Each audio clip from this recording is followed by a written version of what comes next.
Oi, tá ótimo então. Então vamos lá.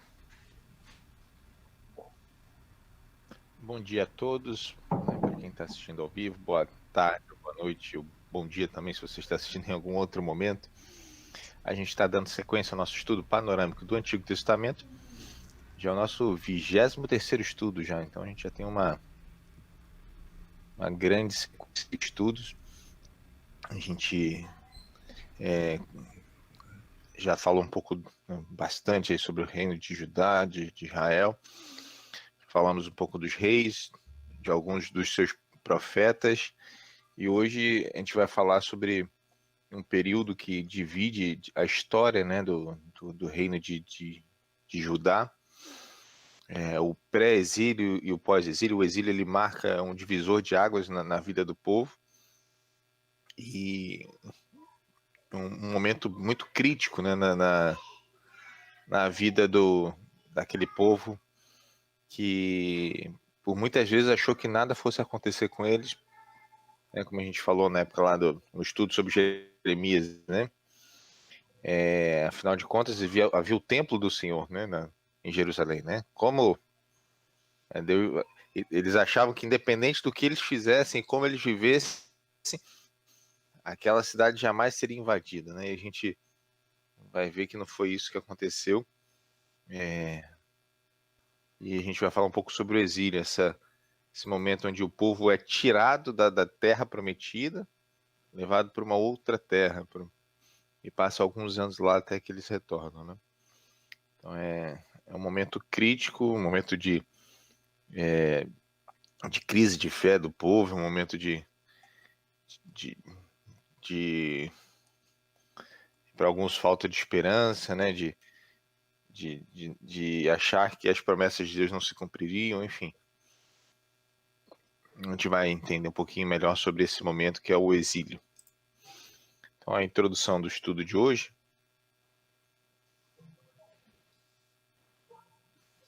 A gente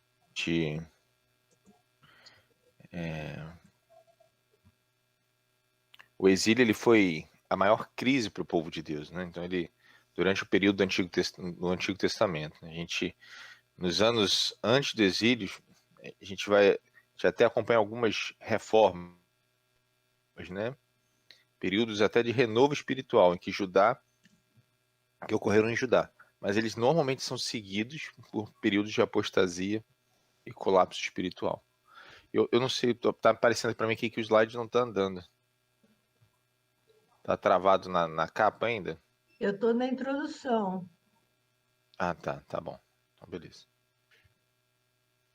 Então tá bom, porque aqui, pra mim, por alguma razão aqui tá. Ah, foi.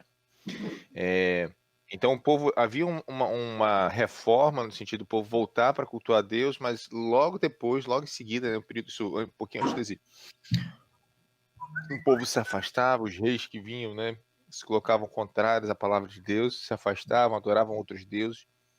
Enfim, isso se aconteceu algumas vezes, né? Quando Deus removeu a sua mão de proteção do seu povo, os poderosos impérios do Oriente Médio, do Oriente Próximo, atacaram a terra e o povo de Judá, até que a completa destruição chegou em 586 a.C. O exílio parecia ser o fim do reino de Deus e o fracasso da aliança de Deus com os patriarcas. Então, E a gente vai discutir esses eventos, tudo que culminou na queda de Jerusalém, o início do exílio. Isso é interessante, a gente está falando que em 500, menos de 600 anos antes de Cristo, não havia Judá, não havia reino de Israel, não havia, Jerusalém estava completamente destruída. E isso é muito interessante. O pessoal, mas e todas aquelas promessas, todas aquelas profecias, né? Talvez o pessoal ficou na dúvida, né? Mas tudo dentro do plano de Deus, tudo dentro dos propósitos de Deus, né? Então, um povo que havia sido cercado de bênçãos, livramentos, donos das promessas e participantes da aliança, agora estava entregue nas mãos dos seus piores inimigos, a saber, os babilônios e os assírios. Mas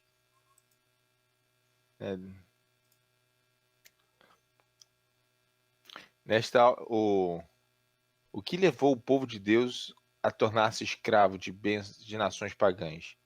O que aconteceu no exílio com que eles haviam ouvido do próprio Yahvé promessas de prosperidade e de glória nacional?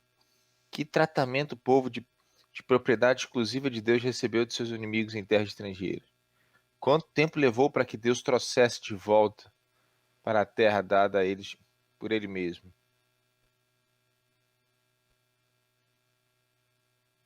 Responderemos às perguntas que podem ser feitas a respeito desse período mais angustiante da história do povo escolhido.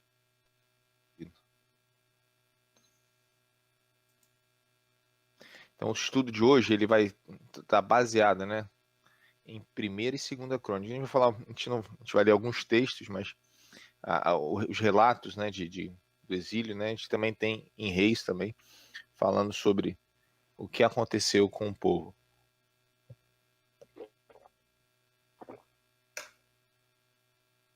Vamos lá.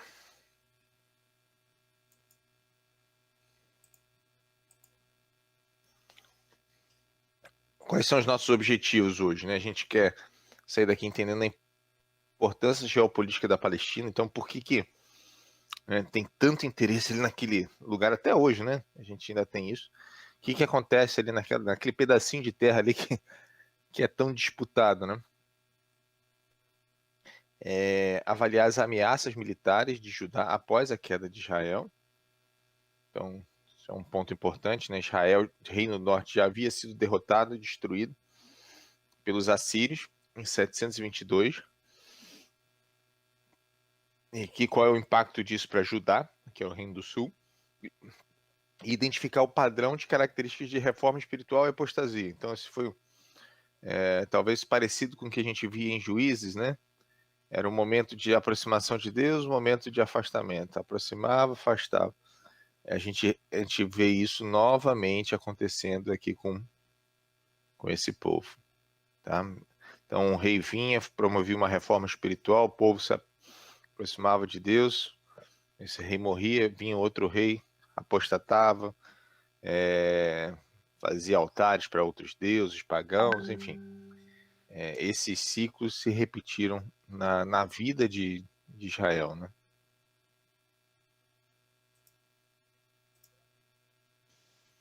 Então, só para ler um texto de Crônicas, né? Crônicas 36, 2ª Crônicas 36.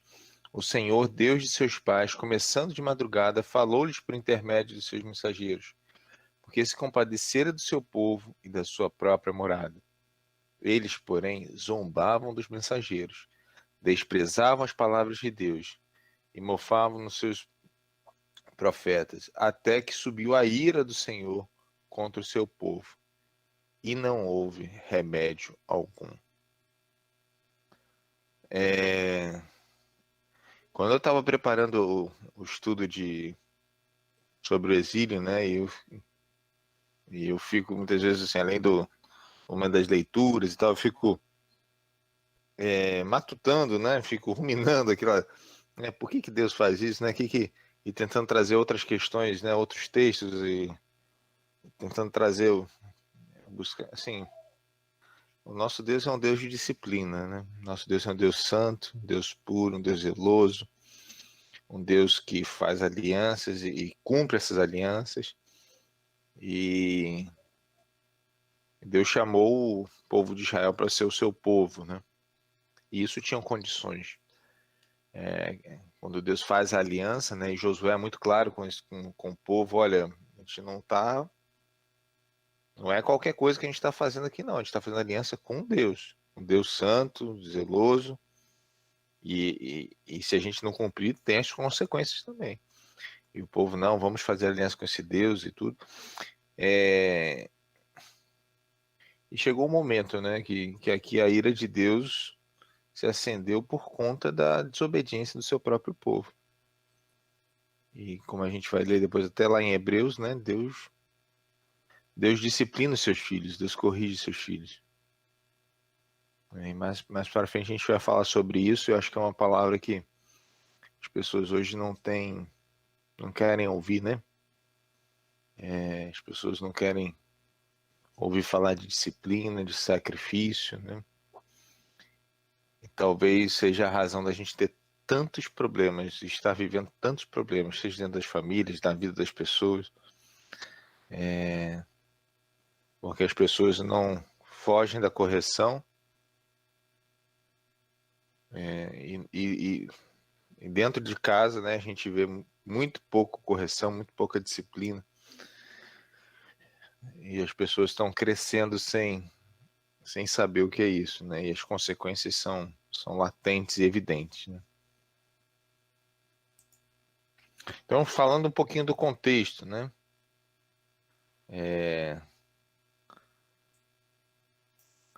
A gente tem o exílio foi a maior crise, né, que a gente já falou aqui do povo de Deus durante o período do Antigo Testamento. A história do Antigo Testamento, normalmente ela vai ser, né, de pré-exílio, pós-exílio. Então, ele é uma crise que marca a divisão, né, do tempo, inclusive, né, para o povo. Então, o Reino do Norte ele já tinha sido levado pelos assírios em 722 a.C. e o Reino de Judá ele foi conquistado pelos babilônicos em 586 antes de Cristo, né? Então, a gente ainda tem uma sobrevida aí do Reino de Judá. Deixa eu ver se eu consigo aqui, que já sumiu aqui o meu vídeo aqui. Deixa eu tentar ir e voltar com o slide.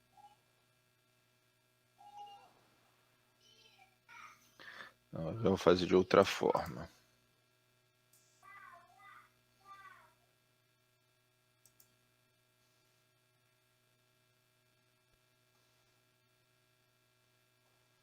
Pam, pam.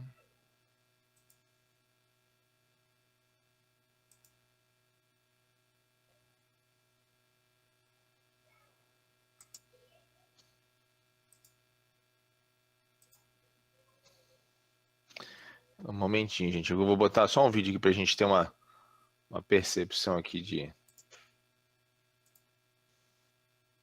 do que das disputas que ocorreram naquela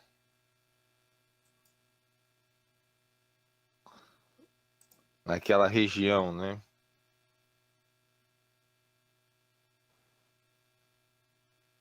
Então ali aquela regiãozinha, né, pequena ali de um pedacinho de terra, né? Tanta disputa, né? Por que aconteceu isso e acontece até hoje, né?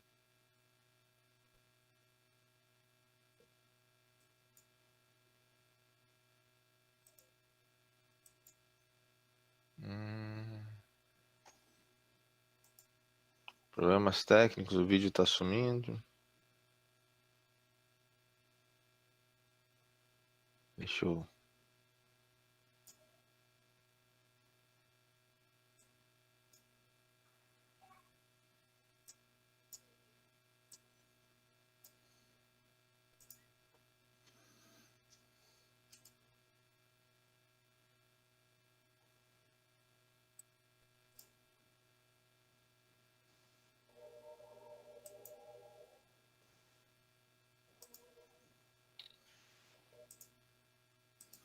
Bom, eu vou tentar, enquanto a gente vai falando aqui, daqui a pouco eu tento arrumar o vídeo aqui. Mas ele fala, o vídeo, na verdade, o vídeo só mostra assim, a questão dos impérios crescendo e diminuindo naquela região, né? E ele parece que o reino de Israel está no meio do fogo cruzado, né? Então, aquela região é uma passagem, né, estratégica ali no, ele não está indo mesmo, mas é uma passagem estratégica, uma localização, uma geopolítica ali muito, muito relevante, né? Deixa eu ver aqui, reprodução. E aí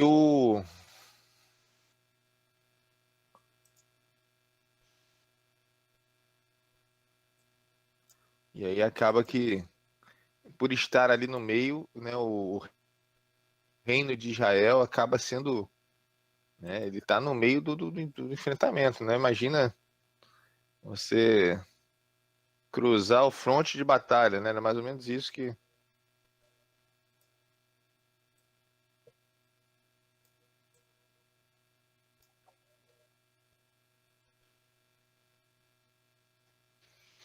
tô tentando. Tá quase indo, né?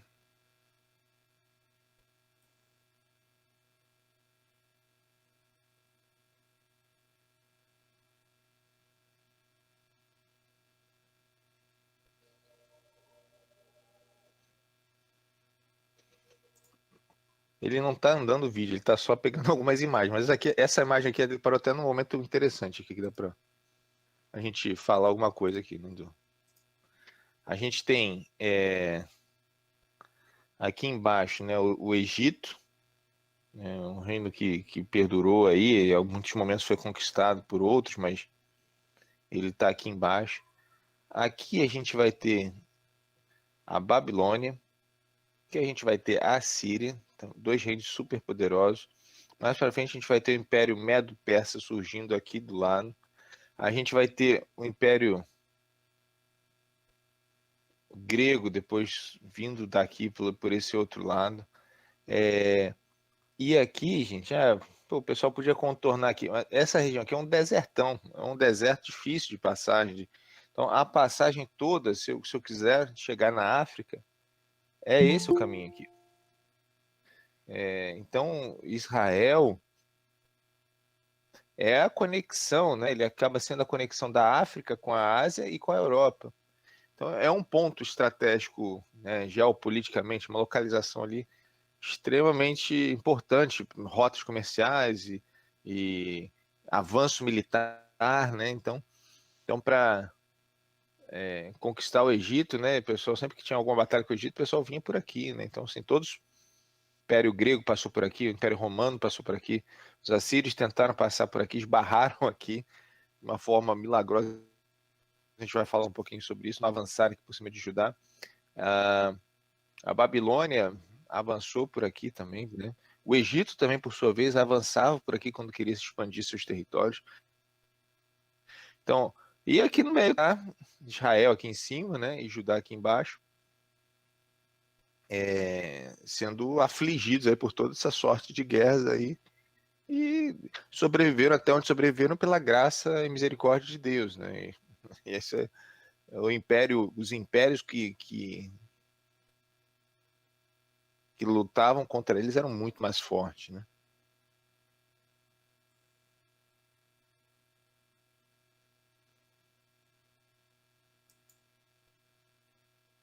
Vai ter a queda de Israel, ela vai acontecer, né,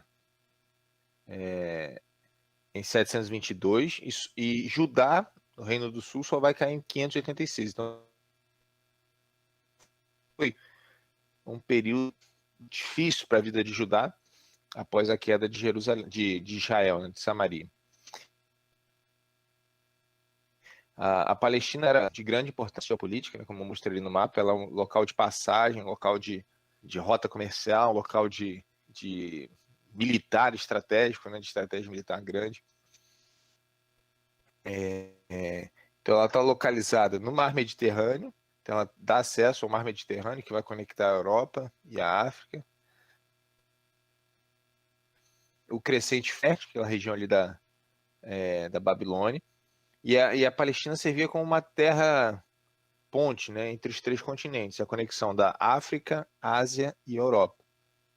Israel e Judá ficaram no meio das grandes campanhas assírios, egípcios, babilônicos e persas. Então eles ficaram feito bola de futebol, sendo chutados de um lado para o outro, né? Eles sofreram bastante, né? Então, nesse período aí. E o colapso do Reino do Norte, quando o Reino do Norte caiu, o Reino do Sul ficou mais vulnerável, né? Porque assim, o Reino do Sul, de certa forma, ainda tinha é, uma resistência do próprio Reino do Norte para proteger o Reino do Sul. Então, o pessoal atacava principalmente o Reino do Norte por cima, e o Reino do Sul se preocupava mais ali em manter a paz ali com o Egito, né? com a queda do Reino do Norte, o Reino do Sul agora fica exposto. De um lado tem o Egito e do outro tem os assírios, ou os sírios, ou os assírios, ou os babilônios. E aí foi isso que aconteceu, né? Então a derrota, o reino da Síria, ele expandiu a sua fronteira até a porta de Judá. Então, assim, era de um lado o Egito, uma nação forte, e do outro o Império Assírio também num crescimento militar muito forte, muito poderoso. Então, Senaqueribe, né, o rei da Síria, ele atacou, chegou a conquistar algumas cidades, inclusive, de Judá. Então, ele já tinha derrubado o Reino do Norte. Ele chegou a... Foi em 722, né, que ele derrubou o Reino do Norte. E em 705 a.C., um pouco depois, ali menos de 20 anos depois, ele já estava cercando Jerusalém. E ali é um momento onde Deus dá um livramento, né, para o Reino do Sul. Deus vai intervir e o povo se arrepende, né, e tudo mais. Mas assim, já anuncia a queda, mas assim, naquele momento Jerusalém não cai com Senaqueribe. Isso até assim, às vezes são detalhes, né? Isso aqui peguei uma foto aí, uma selfie aí do Senaqueribe. Mas isso é interessante assim que a Babilônia os assírios, eles tinham formas diferentes, né, de lidar com seus prisioneiros de guerra, né? A Síria, ela tinha uma política de destruir a cultura local. Então ela fazia isso misturando os povos, né? Isso é interessante. Isso foi feito com o Reino do Norte, né? Que ele praticamente perde a sua identidade.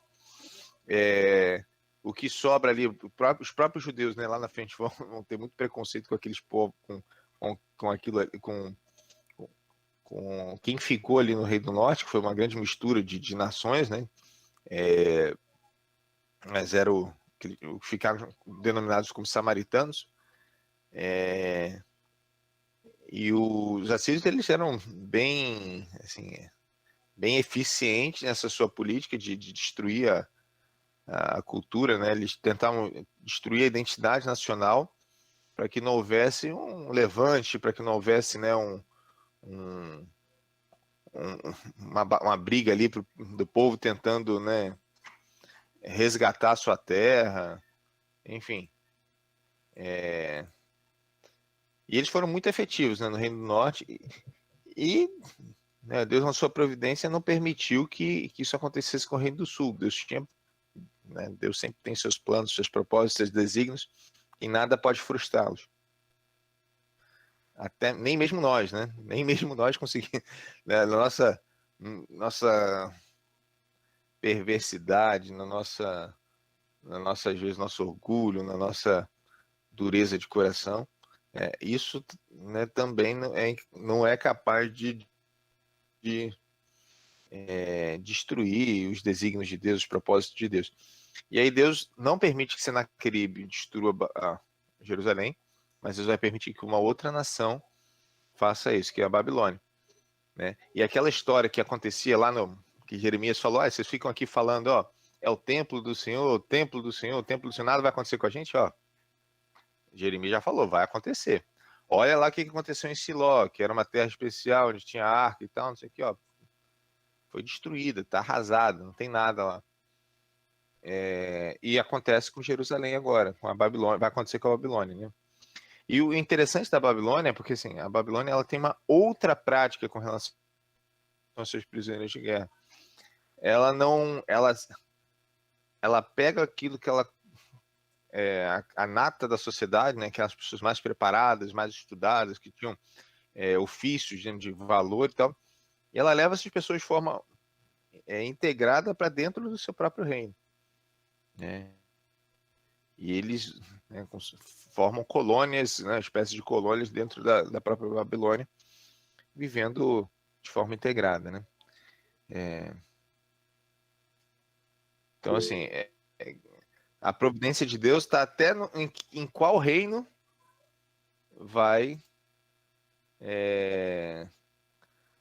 qual reino vai conquistar, né? Até o Tiago até comentou aqui, como Daniel e seus amigos, exatamente, né? Deus Daniel vai com seus amigos, eles formam lá um núcleo, né? Tem até aquela questão da comida sacrificada, então eles conseguem até isso, não, a gente não vai se envolver nisso, o pessoal permite, né, que eles façam isso. É lógico que existem os conflitos, né, de não adorar os deuses, não se prostrar diante dos reis, enfim, eram nações idólatras, mas, mas é dada essa liberdade. A gente vai ver também que esse cativeiro não durou muito tempo na Babilônia, mas Deus preservou o povo até no cativeiro. Lembrando que o cativeiro já está vindo por conta da ira de Deus. Então a gente sempre precisa entender assim que a ira de Deus, ainda que seja a ira de Deus, ela, eu vou me arriscar a inventar um termo aqui sem pensar muito, e se eu depois que eu pensar muito e tiver falado besteira, eu me corrijo, mas a, a, até mesmo a ira de Deus é graciosa. Eu não sei se teologicamente aqui eu acabei de cometer algum deslize, mas mesmo quando Deus exerce a sua ira, né? Deus permite que outro povo venha conquistar. Ainda há a graça de Deus levando esse povo para um reino específico, onde a sua cultura vai ser preservada, a sua identidade vai ser preservada, né? Para que esse povo volte, porque Deus tem propósito para esse povo, Deus tem planos para esse povo, aquele é o povo de propriedade exclusiva de Deus. Então, assim, eles estão sendo levados pela ira de Deus, porque se afastaram de Deus, porque foram obstinados na idolatria, enfim. Mas ainda assim, Deus faz isso de forma graciosa, de forma a preservar esse povo, de forma a garantir que esse povo, né, vá voltar e vai se restabelecer e os seus propósitos, os seus desígnios de fazer aquela nação, uma nação que vai abençoar todo o restante do mundo, se cumpra. E vai se cumprir. 500 anos depois disso, os planos de Deus vão se cumprir em Jerusalém.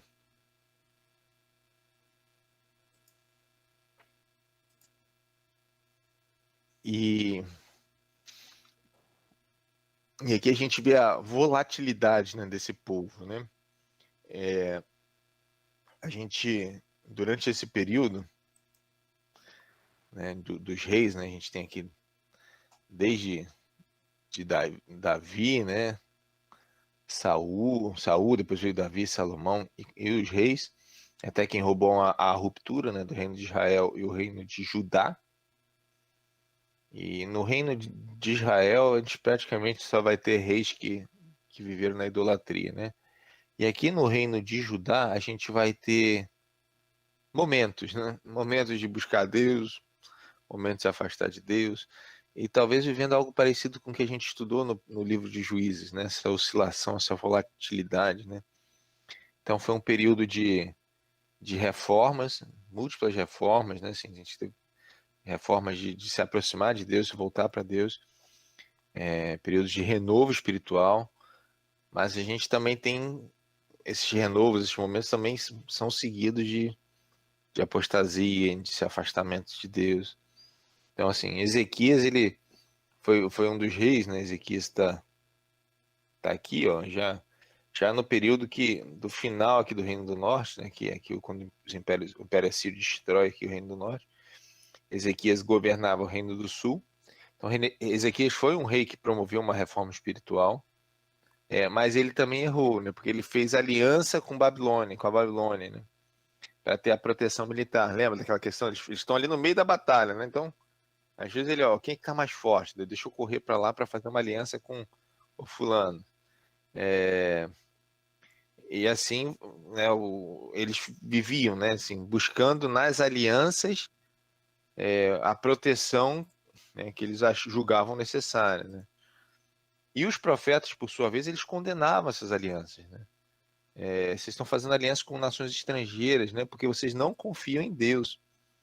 Então vocês fazem alianças com nações pagãs e muitas vezes até incorporavam esses cultos pagãos em Israel. Então assim, em Judá, Israel. Então o povo ali ficava muito na falta de confiança em Deus, eles buscavam fazer alianças com nações pagãs. E aí é um problema difícil, né? Que às vezes a gente não tem essa, até para nossa vida, né? A gente precisa aprender a confiar em Deus, né? E quanta furada muitas vezes a gente entra na vida porque a gente, ao invés de confiar em Deus, a gente tenta construir as nossas próprias saídas, muitas vezes que são desaprovadas pelo próprio Deus, né? Então não faça isso na sua vida, né? Israel se complicou por causa dessas parcerias que ele fez, né? Confie em Deus, descanse no Senhor. É Ele quem cuida e é sempre Ele quem cuida. Às vezes você pode achar que você, né, fez, você aconteceu, mas olha, quem somos nós, né?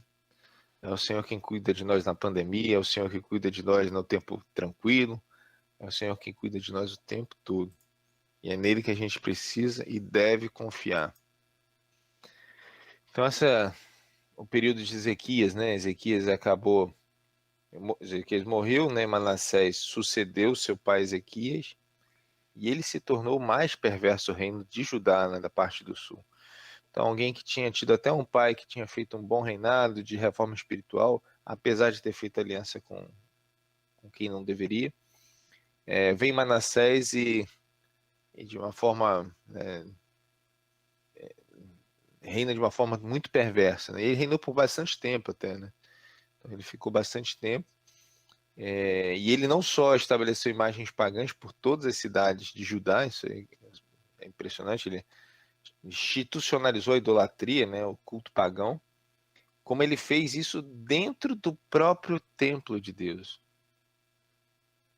É uma é um sincretismo assim de não entender os propósitos de Deus, sabe assim, de entender que Deus chamou Israel para ser uma nação de propriedade exclusiva, para caminhar somente com Ele, o único verdadeiro Deus, né? Deus já tinha falado isso nas leis, já tinha falado através dos profetas, e o camarada aqui simplesmente ignora tudo e institui, né, o paganismo de forma quase que oficial, né, pelo Estado bancando o paganismo dentro de Judá.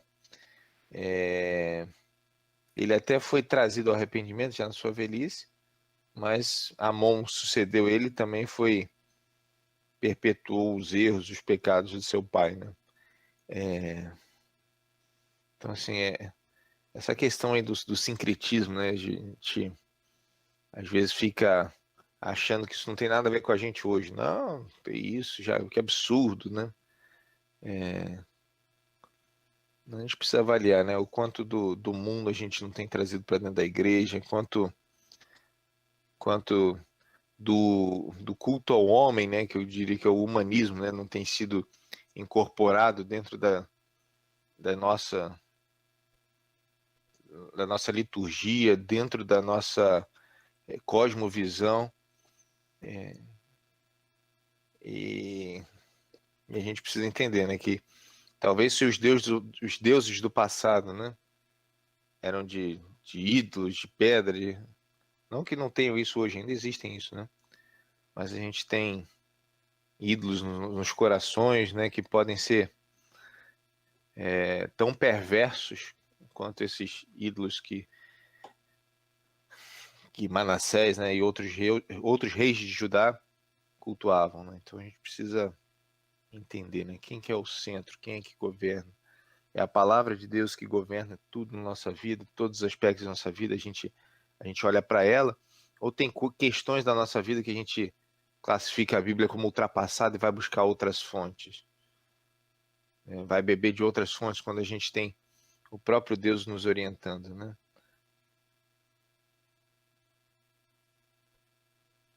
E será que os nossos cultos, e aí estou falando, né, uma visão da igreja, será que tudo aquilo que se chama de culto hoje, nas ditas igrejas de hoje, são cultos a Deus? Acho que é um aspecto interessante para a gente pensar. Se você pegar tudo que se diz que é culto a Deus, é efetivamente um culto a Deus? né? Talvez a gente não esteja tão distante quanto a gente julga estar distante do paganismo do passado, desse sincretismo religioso. E como a gente tinha falado, né, esse foi um período de oscilações, de volatilidade, né? Então, depois de alguns períodos aí de,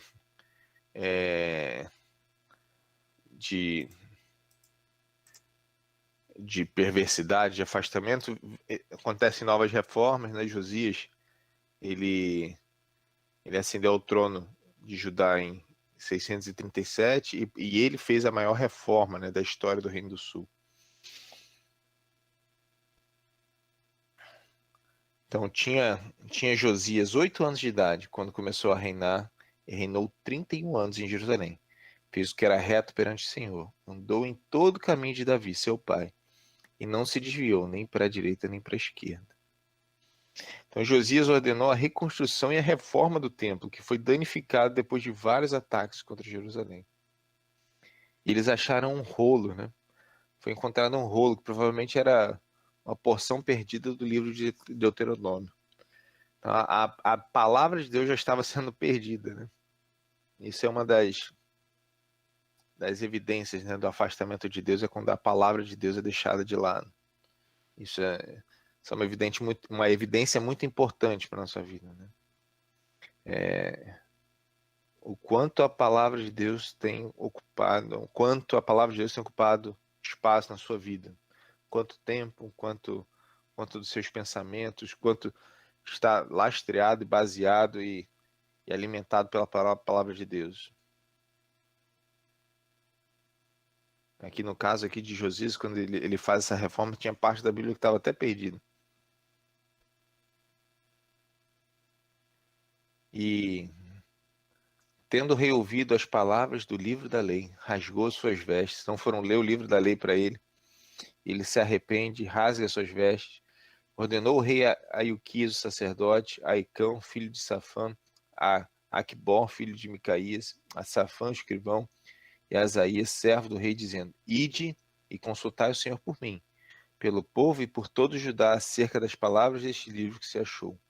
Porque grande é o furor do Senhor que se acendeu contra nós, porquanto nossos pais não deram ouvidos às palavras desse livro, para fazerem segundo tudo quanto de nós está escrito. E aqui é uma das marcas, né, assim, de, de, de reforma espiritual, de avivamento, é o arrependimento, né? Isso é muito... A palavra de Deus confrontando e você se quebrantando diante dessa palavra, né? E Josias, ele promove, né, uma reforma que o ponto principal, né, era a pureza no culto, né? Então, a adoração a Deus estava comprometida, né? Já tinha sido, havia aquele sincretismo, o paganismo já estava, né, infiltrado dentro do culto a Deus, e Jesus promove uma pureza desse culto, né? A, a perda da pureza na moralidade é normalmente precedida por uma perda na pureza do culto. E que é fruto de uma grande falta de compreensão de quem é Deus, né?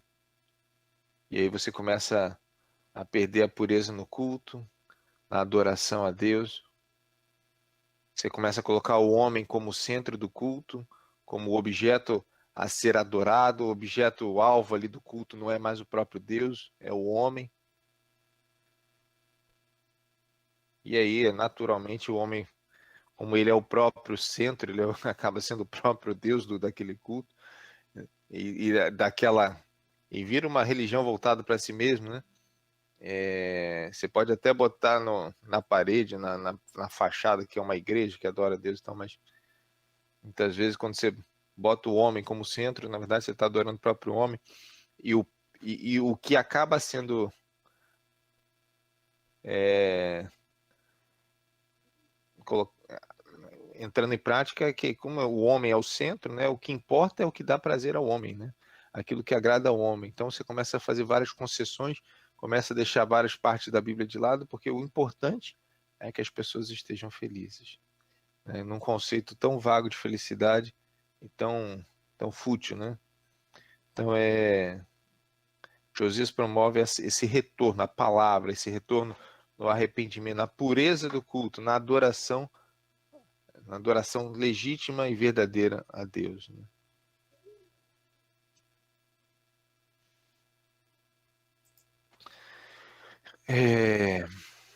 E novamente, né, depois de a gente vai ter um período de afastamento, né?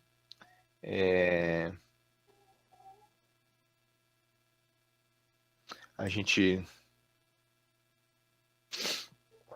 Josias, né, depois de tudo que ele fez, ele deu um mole assim absurdo, né? Se eu posso chamar assim, mas lembra que o povo ali estava sempre no meio das batalhas, né? Egito de um lado, Babilônia, Síria, enfim, eles ficavam desse. E aí, numa dessas guerras onde o Egito queria guerrear, passar por aquela região para guerrear, o Josias se mete na batalha, né? Josias, ele tinha ele acaba se envolvendo numa guerra que não era nem dele, né?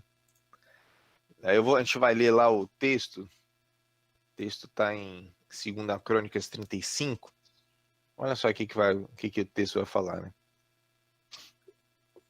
Ele promoveu uma festa, uma Páscoa, lá todo mundo, né, adorando a Deus, se aproximando de Deus, cultuando a Deus de uma forma, né, como há muito tempo não se fazia em Judá. E aí, depois disso tudo, né, depois ele, né, deu o texto lá de 2 Crônicas 35, a partir do versículo 20.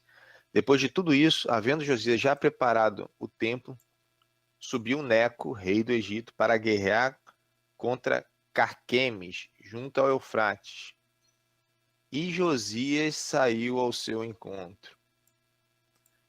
Então, ele lhe mandou mensageiros dizendo: Que tenho eu contigo, rei de Judá? Não é contra ti que venho hoje, mas contra a casa que me faz guerra. E disse Deus que me apressasse, guarda-te de opores a Deus, que é comigo, para que ele não te destrua.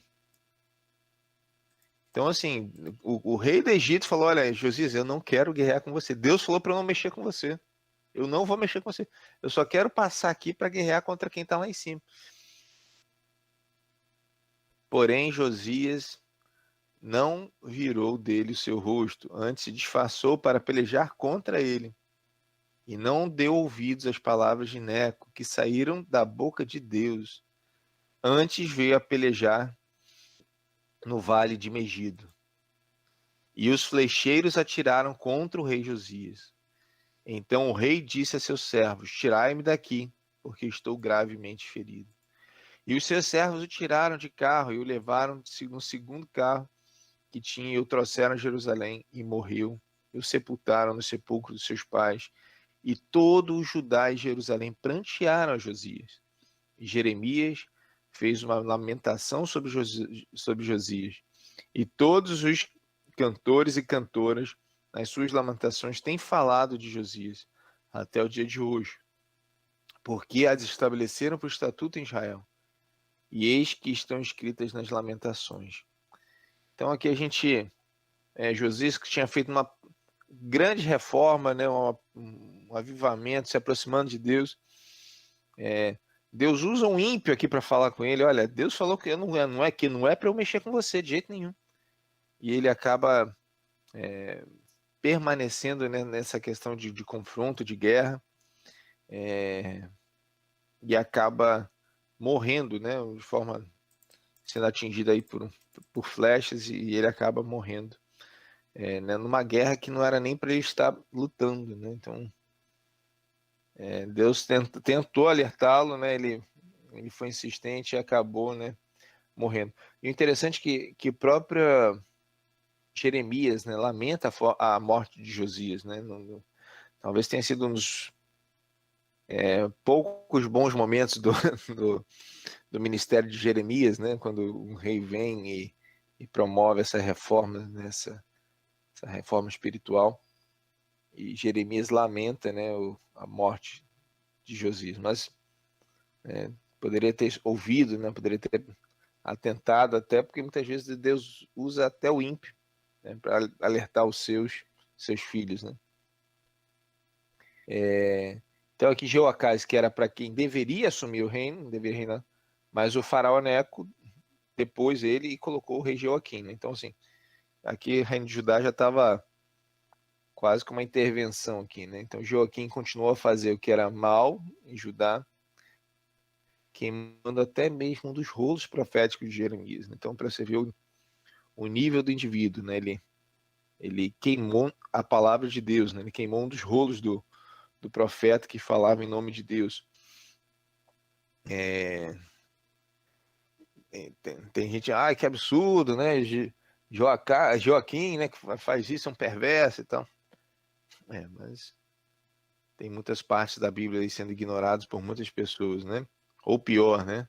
Tem muita gente dizendo que a Bíblia não é a palavra de Deus, enfim, a gente às vezes é duro quando olha para o outro, o pecado do outro, mas a gente tem que olhar para a nossa igreja e entender que tem coisas talvez tão ruins acontecendo hoje em dia que a gente precisa combater e ser firme, né?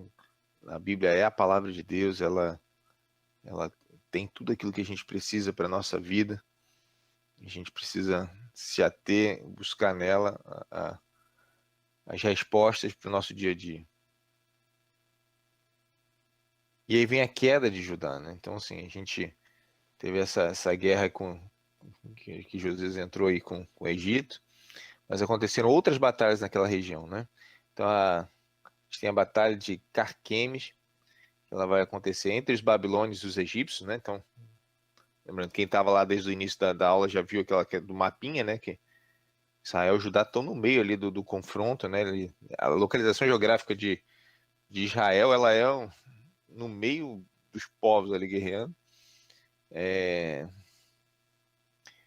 E Nabucodonosor, que saiu vitorioso, né? Ele já deportou parte da população aqui nessa batalha, após essa batalha.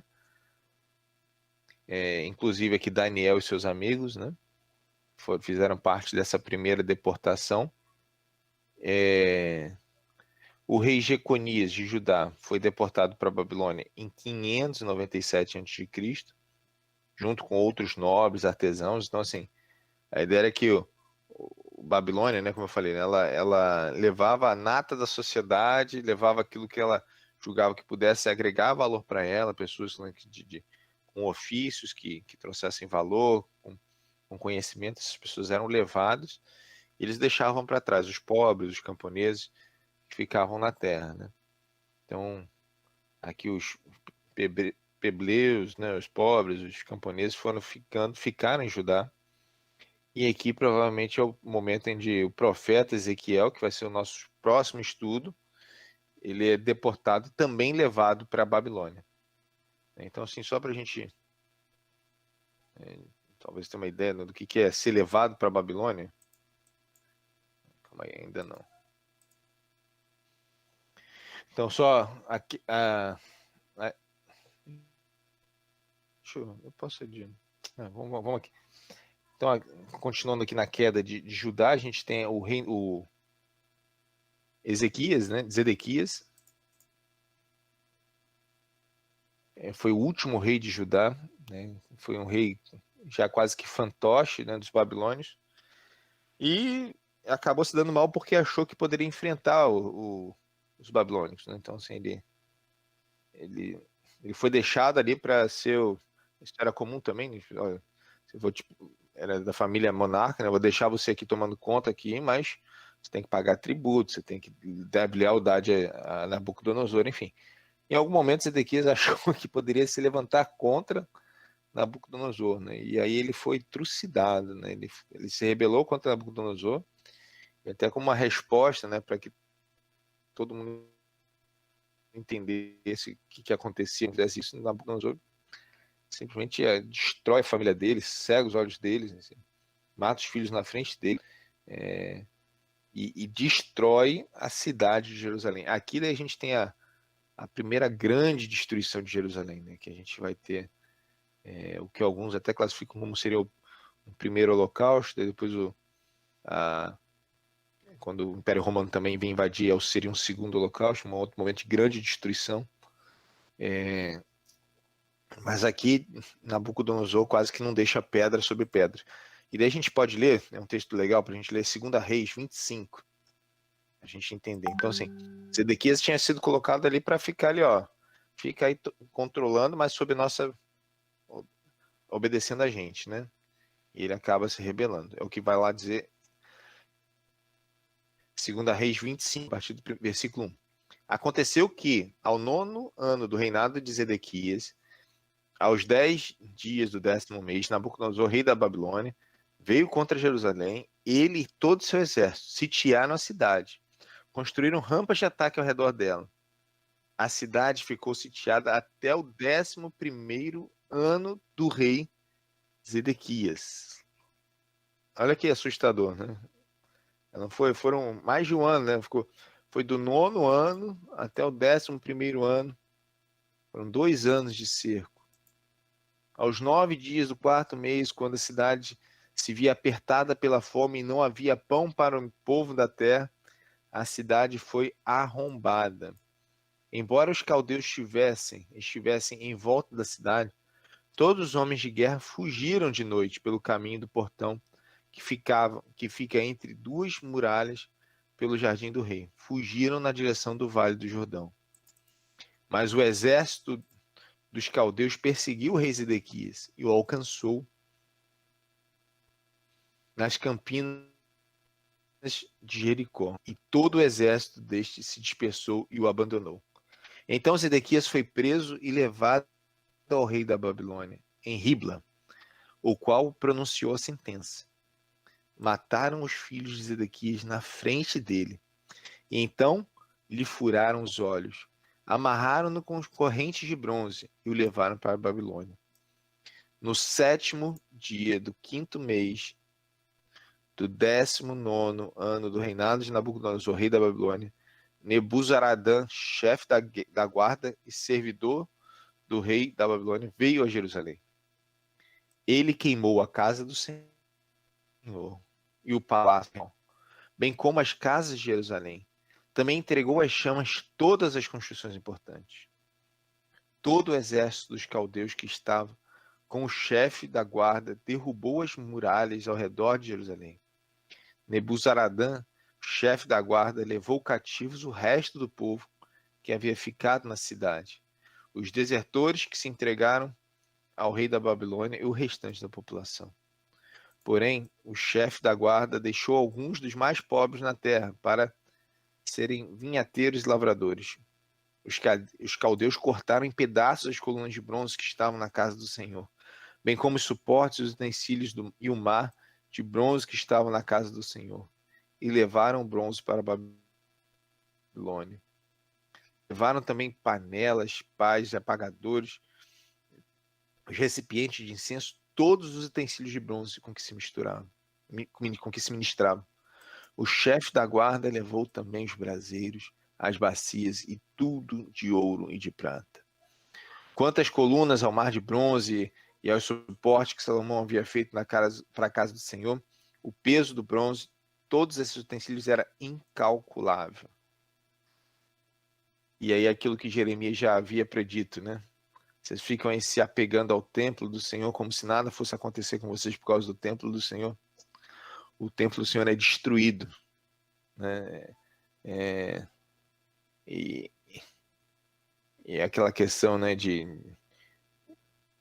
quantas vezes o povo de Deus está se apegando em amuletos, né, em questões materiais, ou né, Deus aqui exerce a sua ira e destrói a casa que ele mesmo havia orientado para ser construída, né?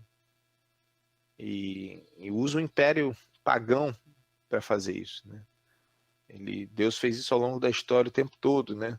Usando outros povos para corrigir e disciplinar o seu próprio povo, né?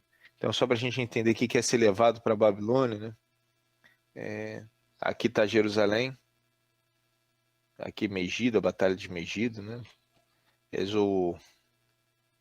O povo aqui, ó, que foi levado para o exílio fez essa rota aqui, né? Lembrando, esse caminho aqui é muito difícil, né? Por causa do deserto, né? Então era essa rota aqui. Interessante que a rota é exatamente oposta à que Abraão fez, né? Então, Abraão saiu aqui de Ur, né? Para fazer esse caminho e chegar na terra prometida, né? E agora o povo está fazendo o caminho inverso, né? Está voltando para a terra de onde começou tudo, né? Um retrocesso aí Então o exílio durou, né? Não foi tanto tempo, né? Então ele foi de 586 até 536, 50 anos aí de exílio. Eles ficaram na Babilônia até que a Babilônia foi conquistada pelo Império Persa, né? Por rei Ciro, né? E aí o rei Ciro permite que cerca de 50 mil judeus retornem para a reconstrução do seu país, né? Então, novamente, são políticas diferentes, cada grande império adotou estratégias diferentes para lidar com seus prisioneiros de guerra, e aqui o rei Ciro permite o retorno do povo. Também tudo da providência, dentro da providência divina, dentro do propósito de Deus, nada fugindo, né? Deus tinha um plano maravilhoso, porque tinha que acontecer daqui a 500 anos, e ele iria acontecer de qualquer forma, e Deus, né, resgata o seu povo. Né? E para a gente concluir, né?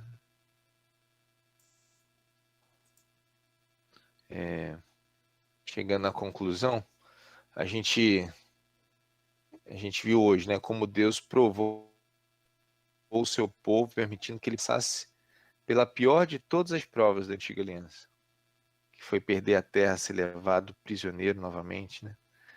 Ainda que antes do exílio o povo de Deus tenha experimentado alguns momentos de devoção, não era assim a maior parte do tempo. Ao contrário, a história de Israel, sem importar o momento histórico, é marcada por constantes quedas e insistentes alertas de Deus. E Deus o tempo inteiro chamando a atenção. Para, volta, se arrepende. De tempos em tempos, Israel abandonava os estatutos de Yahvé, então era por ele mesmo advertido para que se arrependesse do seu pecado. E essa dinâmica de ação e reação tem como clímax histórico o exílio. O exílio é talvez um dos castigos mais duros ali que Deus impõe ao seu próprio povo. Não nos enganemos. Deus, que a tudo administra a partir da sua infinita sabedoria, permite que a aflição venha sobre o seu povo para cumprir os seus santos propósitos na vida daqueles a quem ele ama. É como um pai que disciplina seu filho. Não porque os, não porque não os quer bem, mas porque os ama. E aí, na sequência, a gente vai ler, vai estudar a vida de Ezequiel. E só para fechar nessa questão da disciplina, eu acho que é um tema que a gente precisa falar e tratar abertamente, né? A gente tem perdido essa visão de quanto é benéfica a disciplina, e não só e em todos os aspectos, né? Porque é a disciplina de Deus para com a gente, é a disciplina dos pais para com os filhos, e a gente até nisso tem sido, né, a igreja tem sido envolvida por um humanismo onde distorce esses conceitos de disciplina, onde querem, né, remodelar à luz de uma visão contrária à palavra de Deus, o que é educar um filho. Então, a gente precisa voltar para a palavra de Deus para entender isso. A gente precisa voltar, porque assim, se a gente não explica para os nossos filhos e não pratica a disciplina bíblica com os nossos filhos, vai ser até mais difícil para eles entenderem a disciplina divina na vida deles. Isso é um aspecto importante que a gente precisa resgatar para ontem. Os nossos filhos precisam ser disciplinados. Dentro da nossa igreja, não pode ter espaço para conceitos que sejam diferentes do conceito bíblico de filhos. A gente precisa resgatar, a gente precisa retornar. Eu acho que a gente já tem, e nem precisava ter, né? Mas a gente já tem evidência suficiente. Se alguém queria ver alguma evidência, né, do estrago que é você educar um filho longe da disciplina proposta pela palavra de Deus, né? E só para fechar, vou ler o texto de Hebreus 12, a partir do versículo 5. E se vocês esqueceram da exortação que lhes é dirigida como a filhos, filho meu, não despreze a correção que vem do Senhor, nem desanime quando você é repreendido por ele, porque o Senhor corrige a quem ama e castiga todo filho a quem aceita. E Deus corrigiu Israel de forma dura, porque amava aí eles. a gente passa o vídeo, né? E E depois às vezes Deus faz isso com a ora, ou gente. chama alguém para orar, enfim, fica tranquilo. Amém? Vamos orar para a gente... Vamos, Djalma. É importante a gente ter sempre isso em mente, né? Eu acho que hoje a lição ela nos mostrou e nos revelou uma coisa importante. Primeiro é que Deus, cuidado de Deus não passa por apenas pensar em um Deus que está passando a mão pela nossa cabeça e fazendo tudo que a gente quer, né? Essa que é a grande questão. Deus corrige, promove os meios para sua correção, às vezes levanta homens, levanta profetas, levanta pessoas específicas para nos exortar, nos direcionar, mas Ele mesmo age, né? Ele mesmo atua, Ele mesmo opera diante disso tudo. Então, fantástica a lição, né? É importante para a gente pensar e principalmente para a gente não esquecer de um detalhe, que a idolatria às vezes ela parte não apenas numa questão de você adorar ídolos mudos, né? Criar uma estátua, mas também às vezes na forma errada de se pensar sobre Deus, né? Que é o caso de Israel aqui nesse texto, em especial, que achava que o templo era um garantidor, né? Desse processo de Deus estar presente, não vai fazer nada, Ele é o nosso amuleto que vai nos proteger. E de fato Deus mostrou que não é bem assim, né? Quando Ele quer corrigir, Deus está acima de tudo isso. Belíssima palavra.